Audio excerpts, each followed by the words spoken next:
नमस्कार। हिंदी विज्ञान मंच पर आपका स्वागत है। एक बार फिर से हाजिर हूँ एकदम नई अपडेट के साथ। इस वीडियो में मैं उन सभी स्कूल्स के लिए जो सीबीएसई से एफिलिएटेड हैं और उन सभी स्टूडेंट्स के लिए जो सीबीएसई से 10th और 12th के बोर्ड एग्ज़ाम देने वाले हैं, एक बहुत महत्वपूर्ण अपडेट लेकर आया हूँ। सीबीएसई ने 10th और 12th क्लास का रिजल्ट 13 मई 2024 को डिक्लेयर कर दिया था। अब सीबीएसई ने थ्योरी और प्रैक्टिकल के मार्क्स को लेकर एक बहुत बड़ी गड़बड़ी का खुलासा किया है। इसी गड़बड़ी को लेकर सीबीएसई ने 5 जून 2024 को अपनी ऑफिशियल वेबसाइट पर एक प्रेस नोट अपलोड किया है और अपने प्रेस नोट में सीबीएसई ने उन सभी स्कूल्स को एक एडवाइजरी इशू की है जिन स्कूलों में स्टूडेंट्स के थ्योरी और प्रैक्टिकल के मार्क्स में बहुत ज़्यादा वेरिएशन है। तो इस एडवाइजरी में सीबीएसई ने क्या कहा है और यह एडवाइजरी क्यों दी गई है और इसका क्या प्रभाव पड़ने वाला है, यह पूरी जानकारी आपको मैं देने वाला हूं। बोर्ड ने अपने पिछले कुछ वर्षों के रिजल्ट स्टैटिस्टिक्स के आधार पर अपने एडवांस्ड एआई टूल, जिसको आर्टिफिशियल इंटेलिजेंस भी कहते हैं, का प्रयोग करते हुए सीबीएसई से एफिलिएटेड देश भर के लगभग 500 स्कूलों में 50% से ज़्यादा ऐसे स्टूडेंट ढूंढ लिए हैं जिनके कुछ सब्जेक्ट्स में थ्योरी और प्रैक्टिकल के मार्क्स में बहुत ज़्यादा अंतर है।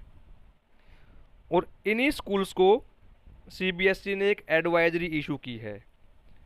अपने प्रेस नोट में सीबीएसई ने कहा है ये जो थ्योरी और प्रैक्टिकल के मार्क्स में बहुत बड़ा अंतर देखने को मिला है, इन सभी स्कूल्स को अपने इंटरनल असेसमेंट के प्रोसीजर को रिव्यू करने की ज़रूरत है ताकि जो इंटरनल असेसमेंट की प्रोसेस है वो ट्रांसपेरेंट, रिलायबल हो जाए और स्टूडेंट्स की एकेडमिक जर्नी को ये वैल्यू ऐड करती रहे। थ्योरी और प्रैक्टिकल के मार्क्स में जो डिफरेंस या वेरिएशन सीबीएसई ने बताया है उसको क्लियर करने के लिए मैं एक एग्जांपल लेता हूँ। यह किसी स्टूडेंट की मार्क स्टेटमेंट है। इसमें आपको subject code, subject name, theory, internal assessment या प्रैक्टिकल, टोटल और पोजिशनल ग्रेड आपको दिखाई दे रही है। अब इस रिपोर्ट कार्ड में अगर हम मैथमेटिक्स सब्जेक्ट को देखें तो इस मैथमेटिक्स में आप देखेंगे कि इस बच्चे को थ्योरी में केवल 2 मार्क्स मिले हैं, जबकि प्रैक्टिकल या इंटरनल असेसमेंट में इसको 19 मार्क्स मिले हैं और टोटल इसके 21 नंबर हो जाते हैं। अगर इन मार्क्स को हम परसेंटेज में काउंट करें तो मैं आपको बता दूं, यहाँ थ्योरी के मैक्सिमम मार्क्स 80 हैं और प्रैक्टिकल के जो मैक्सिमम मार्क्स हैं वो 20 हैं।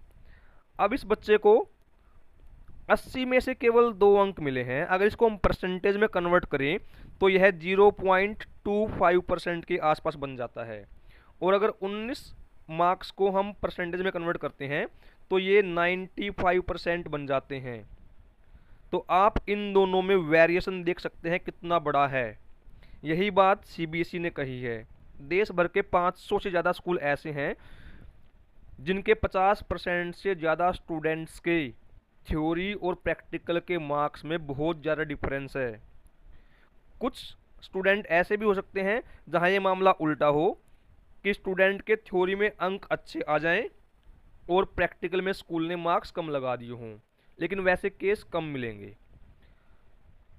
इसलिए सीबीएसई ने ऐसे सभी स्कूल्स को अब एडवाइजरी इशू कर दी है। अब बात करते हैं इस एडवाइजरी का क्या प्रभाव पड़ने वाला है।